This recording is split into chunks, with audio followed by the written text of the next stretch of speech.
In the quaint town of Ashford, nestled amid rolling hills and dense forests, a new house had sprung up, shrouded in mystery and intrigue.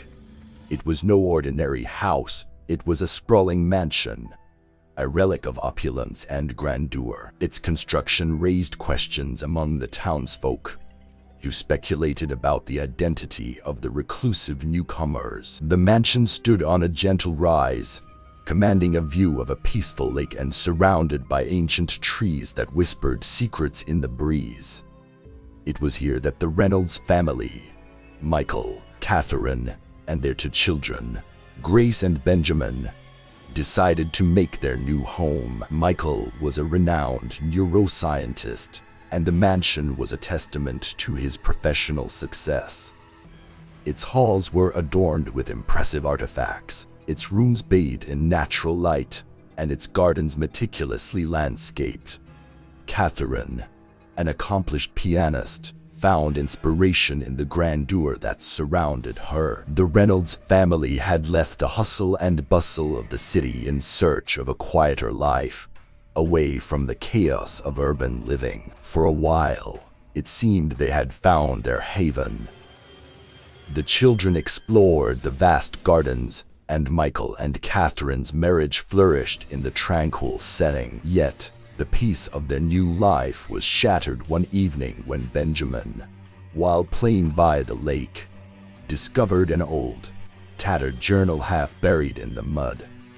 Its pages were filled with the ramblings of a previous occupant of the house, a man named Thomas. As Benjamin leafed through the fragile pages, he stumbled upon a passage that sent chills down his spine. Thomas wrote of sinister visions, of a dark presence that lurked within the mansion's walls, and of whispers that tormented him day and night. He spoke of a hidden room within the house, a room he dared not enter. Benjamin couldn't help but share his discovery with his family, and as the evening turned to night, they gathered in the dimly lit library to read Thomas's journal together.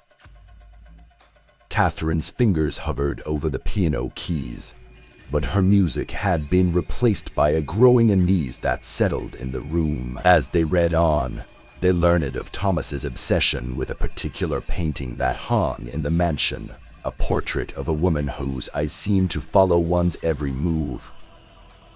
He believed the painting held the key to the sinister forces that plagued the house. Michael dismissed Thomas's writings as the product of a disturbed mind, while Catherine tried to rationalize them as the byproduct of isolation. But the unease persisted, casting a shadow over their new home. Days turned into weeks, and the Reynolds family tried to put Thomas's journal out of their minds. They focused on their work, their hobbies, and their children. But it was on a stormy night, as lightning lit up the sky and thunder rumbled like a distant beast, that the mansion's sinister past began to unveil itself. Catherine awoke from a restless sleep, sensing a presence in the room. She found herself drawn to the hallway, where an eerie light emanated from an unknown source.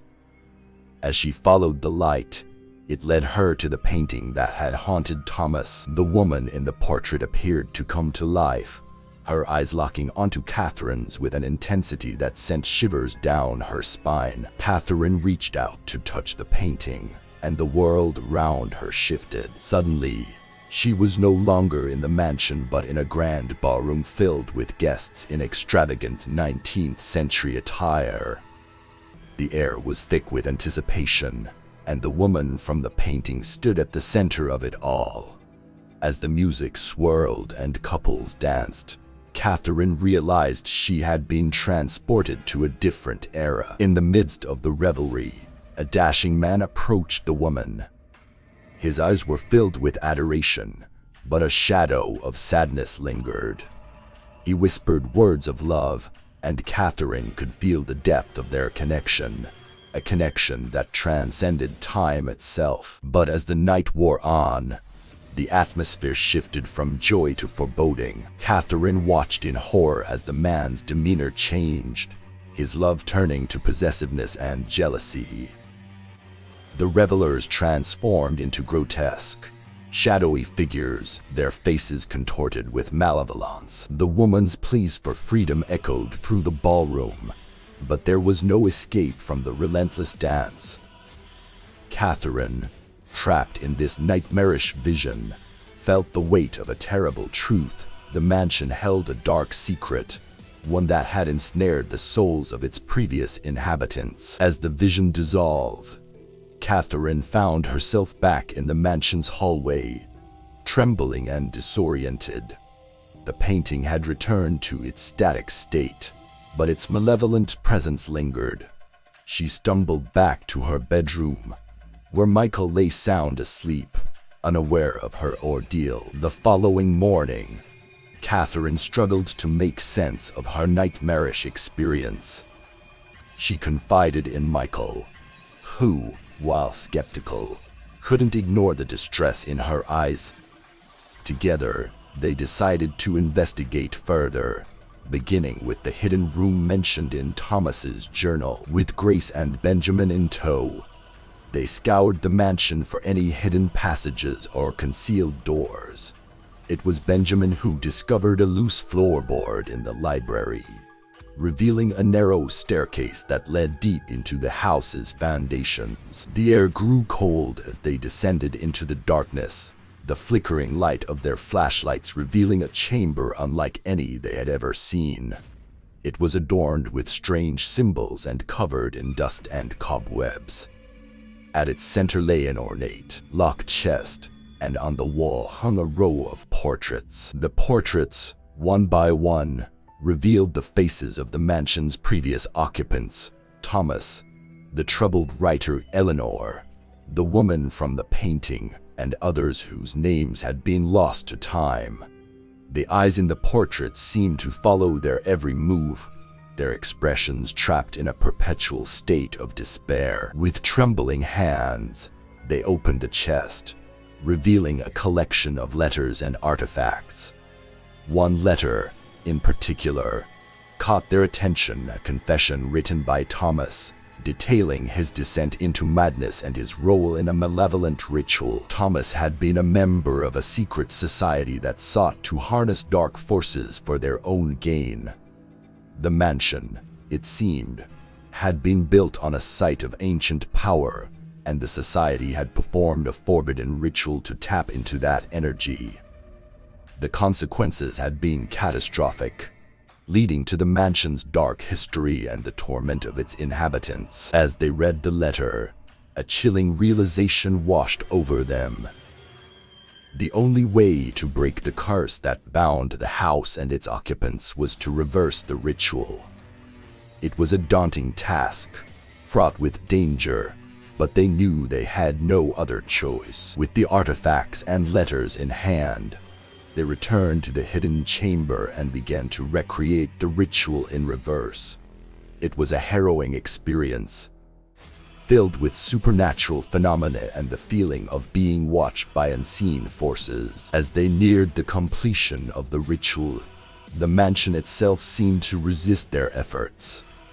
The walls groaned, and the temperature plummeted. But they persevered, fueled by the hope that they could free the souls trapped within. In a blinding burst of light, the ritual reached its climax, and the mansion seemed to shake with the release of pent-up energy. The portraits of the previous occupants, their eyes wide with torment, transformed into serene expressions, and the malevolent presence that had haunted the house for so long faded into nothingness. Exhausted and emotionally drained, the Reynolds family emerged from the hidden chamber, their ordeal finally at an end. The mansion, once shrouded in darkness, now bathed in the warm light of day, and the whispers of its sinister past were silenced. With the curse broken, the Reynolds family decided to stay in their newfound home, knowing that the house's sinister past was no longer a threat. They had faced the malevolent forces that lurked within its walls and emerged victorious, their bond as a family stronger than ever. As they settled into their new life, The mansion stood as a testament to the power of love, courage, and the determination to confront the darkest aspects of the past. And though the whispers of its sinister past had faded, the memory of their harrowing ordeal would forever remind them of the strength of the human spirit.